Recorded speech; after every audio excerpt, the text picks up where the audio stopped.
Gracias por continuar con nosotros en la Conjura de los Necios. Bueno, nuestro siguiente invitado es Romárico Castro Ramírez, es licenciado en Administración de Empresas con maestría en Desarrollo Organizacional. Pertenece a la Asociación de Charros de Puebla desde 1960. Su padre fue fundador de dos lienzos charros, charros de Toxtepec y charros de La Joya. Desde niño convivió con caballos y ganado y se fue instruyendo en el campo de la charrería, particularmente en la práctica como deporte nacional. Desde temprana edad participó en múltiples competencias estatales y nacionales, representando a su natal Puebla, logrando a su paso grandes triunfos. Al dejar el deporte, se dedicó a escribir artículos para el periódico El Sol de Puebla en un espacio llamado La Joya de la Charrería, que se podía encontrar en la sección de deportes. Actualmente se encuentra en el desarrollo de su primer libro, el cual lleva por nombre La Joya de la Charrería. Hoy funge como asesor del área de cultura charra para la Peña Charra Internacional y como director cultural en charrería para el estado de Puebla. Me da muchísimo gusto saludarlo. No lo vamos a poder ver a todos nuestros televidentes porque está recién operado, don Romárico, y bueno, agradecemos muchísimo que haya aceptado esta invitación para platicarnos hoy justamente el Día del Charro. ¿Cómo está, don Romárico? Muy bien, muchas gracias, Anamí. Muchísimas gracias por invitarme. En la foto te ves guapa, pero ya en la película te ves mucho más guapa todavía. Muchas gracias, don Romárico. Espero que se sienta mucho mejor que ayer y que pronto se restablezca.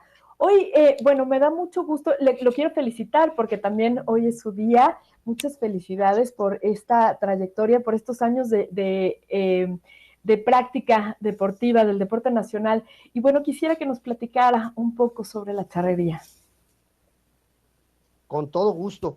Mira, la charrería es la evolución de un proceso de 500 años, desde la conquista cuando Hernán Cortés trae los caballos, y se empieza a formar después las famosas estancias dadas por las Mercedes Reales y se fundan las primeras haciendas. Obviamente la actividad tanto agrícola como ganadera o como minera, pues requerían forzosamente del uso de animales como caballos, vacas y sobre todo el manejo del ganado mayor. Me estoy refiriendo al ganado vacuno, al ganado equino, y se tenían que realizar actividades lógicas para errar, para marcar, para curar, para separar el ganado. Y entonces las actividades empiezan a desarrollarlas al estilo español todavía. Sin embargo, había una cosa muy particular. Desde el rey Carlos V establece una ordenanza en la que los indígenas tenían prohibido estrictamente, incluso bajo pena de muerte, montar a caballo, porque representaba no solamente la cuestión de que pudieran hacer actividades de transporte, sino que el caballo también era un arma de guerra. Y entonces se les prohibió estrictamente hasta más o menos entrados los años 30, donde se empieza a permitir, también por ordenanzas ya después de Felipe II y de la reina Isabel, empiezan a darse autorizaciones para que pudieran los indígenas empezar a montar a caballo. Un gran amigo mío acaba de escribir un libro con una investigación extraordinaria de los primeros herraderos. Uh -huh. Siempre teníamos en cuenta que la primera autorización que un virrey había dado había sido en noviembre de 1619. Sin embargo, ya este amigo, al escribir su libro de los herraderos del siglo XVI, marca mucho la autorización que empiezan a darse por diferentes partes, incluyendo aquí Puebla, pero sobre todo se establecen ya lo que se llamaban los rodeos. ¿Qué era el rodeo? El rodeo era juntar a todo el ganado que estaba dispuesto en diferentes lugares para que pudiera separarse y analizar quién era propietario de qué ganado, a quién pertenecía, y se separaban los llamados animales mostrencos, aquellos que no pertenecían a nadie. Para separarlos existía lo que desde España se llamaba la mesta. La mesta era una organización mixta entre los reyes y los ganaderos para que pudieran hacer alguna actividad que fuera conjunta para el traslado o para el manejo del ganado. Y así empiezan los primeros cerraderos en el año de 1534 en un pueblo que es Tepeapulco, en Hidalgo, en una hacienda que perteneció precisamente al virrey don Antonio de Mendoza. Y ahí se empiezan a realizar esas actividades. Para hacerlas, pues se requerían caballos, pero no contaban con muchos elementos para hacerlo de manera eficiente. Y el novohispano inventó dos objetos muy importantes: la reata del azar, que se obtiene a través de un agave, que le llamamos lechuguilla, y de otra serie de agaves como magueyes, así, donde se separa, y haz de cuenta como al separar un estropajo, se Ujú. separan las piezas del maguey para poderlas trenzar y elaborar las reatas del azar. A partir de la reata del azar y de la silla mexicana, que se inventa totalmente en México, eso son diseños y toman una horqueta de un árbol, la arreglan, la recortan y le insertan lo que van a hacer, lo que llamamos los cuerajes, que es todo el cuero que va sobre una montura. Y con eso ya podían hacer una actividad que en ninguna parte del mundo se podía realizar, que es lazar a los animales. La actividad de lazar nace precisamente en México. Y con eso podían hacer ya muy fácil que a cualquier animal que lo tenían que lazar y después amarrarlo en un árbol o en alguna parte, pues ya lo podían hacer desde el caballo. Y Claro. entonces empiezan a realizarse muchas actividades que con el paso del tiempo va a marcar obviamente condiciones del contexto social, político, económico, histórico, cultural, que va marcando la necesidad de un personaje que se va a ir convirtiendo, sobre todo en el siglo XVII y XVIII y principios del XIX, en lo que se le va a llamar el chinaco, que podemos decir que es el antecedente más cercano a lo que es el charro. ¿De dónde viene la palabra chinaco, que va a tener también relación con la China poblana? La palabra chinaco viene de chinacatl, y chinacatl en náhuatl quería decir como una persona que andaba mal vestida, pero sobre todo era una acepción como lo que decimos nosotros a una persona que está desnuda, dice anda encuerado. Y el chinaco se vestía mucho de gamuza, porque había muchos venados en el campo, los lazaban, los cazaban, y la gamuza es extraordinaria ropa de protección para el trabajo. Entonces empezaron a desarrollar en esas habilidades el uso de los cuernos de los venados, sirven como herramientas para arreglar muchas actividades en la charrería. La gamuza pues servía para hacer la ropa, la confección, el cuero del ganado servía para hacer las monturas, y empiezan a utilizar una serie de factores. El sombrero lo empiezan a hacer grande porque tienen mucha influencia del traje salmantino español, que si tú ves a un charro salmantino de España y ves el traje del chinaco, me estoy refiriendo al chinaco hasta en mediados del siglo XIX. Ya cuando tú ves la intervención francesa, está exactamente marcado la función del chinaco, ya es el charro de antaño, digamos.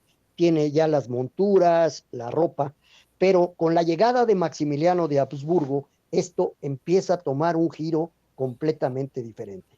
Maximiliano, en su afán de convertirse en un emperador totalmente mexicano, porque has de saber que cuando un príncipe o alguna princesa se casaba, por ejemplo, una princesa se casaba con el rey de Inglaterra, aunque fuera de Suecia o fuera de otra parte, se convertía en inglesa o viceversa. Y entonces cuando vinieron a México, tanto Carlota como Maximiliano decidieron ser mexicanos auténticamente. Y entonces una de las formas de verlo era cómo se vestían los mexicanos. Y empezaron primero vistiéndose de chinaco. Maximiliano empezó vistiéndose de chinaco, pero obviamente le dieron un toque imperial todos sus asesores y le hizo lo que después sería realmente el origen del traje de charro. Incluso la palabra charro no se utilizaba mucho de mediados del siglo XIX para atrás. Empieza a formarse sobre todo con la llegada de Maximiliano, y ya se empieza en la época de la intervención francesa a hablar del charro.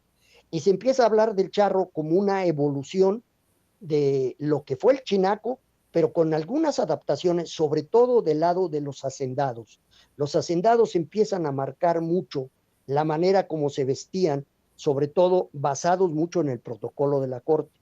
De tal forma que hasta la fecha, por ejemplo, entre los charros tenemos un reglamento donde tenemos un protocolo de vestimenta estricto. Ujú. No se puede mover absolutamente nada. Lo mismo que la manera de montar a caballo, que la manera de ensillar, todo eso son bajo reglamento y se derivó mucho de lo que fueron los antiguos hacendados, los antiguos chinacos, y esto fue pasando con el tiempo hasta constituirse en la época porfiriana, para hablarte ya más concreto, y las grandes haciendas que en ese tiempo llegan a su máximo esplendor, pues ya tienen mucho la influencia tanto del chinaco, pero ya también la influencia de Maximiliano, y el traje se empieza a tomar connotaciones totalmente sui generis, típicas mexicanas, las actividades del manejo del ganado se convierten en algo completamente mexicano, pero tiene influencias de muchas partes. El traje de charro tiene influencias de Francia, tiene influencias de Hungría, tiene influencias de la tierra de Carlota, de Bélgica, tiene influencias españolas, pero ya empieza a tener también connotaciones totalmente mexicanas. Con el paso de la revolución, todo esto, empieza a romper mucho la estabilidad social, y terminando la revolución, más o menos en el año 1920, muchos hacendados y charros emigran a las ciudades, pero añoraban mucho las faenas del campo y se organizan, empiezan a organizarse, pues en clubs, que pudiéramos decir así, como decimos el Parque España o el Alfa. Sí. Empiezan a organizarse, y al organizarse empieza la formación de las asociaciones de charros. Las primeras se van fundando en Guadalajara, después en la Ciudad de México, después en San Luis, en Puebla, en Toluca, en Pachuca y en Morelia. Somos las más antiguas. De hecho, el día de hoy, la Charros de Jalisco, que es la primera, ya cumple 101 años. El año pasado celebró su primer centenario, y la otra Asociación Nacional de Charros, el año pasado, este año celebró su centenario. Nosotros lo celebraremos en el año 23. Cumpliríamos ya un siglo de ser de las primeras asociaciones de charros de Puebla. Se empieza la organización y empieza, pues obviamente tiene mucho en ese tiempo la formación de una identidad nacional. Y con esa identidad nacional empieza a buscarse cómo la imagen de un personaje que fuera típicamente mexicano representaría al ciudadano mexicano, y entonces aparece la figura del charro y la figura de la china poblana. Por eso lo ves que en las películas de Jorge Negrete, de Pedro Infante, el charro es el prototipo del mexicano. Cuando vamos a un de fútbol, así sea en Checoslovaquia, en Rusia o en Sudáfrica, todos con su sombrerote, porque es el símbolo de lo mexicano. Sí, en todo el mundo es reconocido. En cualquier parte del mundo el traje de charro identifica luego al mexicano. Don Romárico, antes de irnos, nos quedan un minutito para irnos. Le agradezco infinitamente esta plática, compartirnos tanta información que ha reunido a través del tiempo. Quisiera que nos regalara brevemente un mensaje para todos los charros que hoy celebran su día. Bueno, precisamente, en primer lugar, felicitarlos, que esta tradición nunca muera. Hay un poema de un precisamente bisnieto de Benito Juárez, que dice que no se acabe esta raza de los hombres de a caballo y que no me toque llorarlo. ¿Qué quiere decir?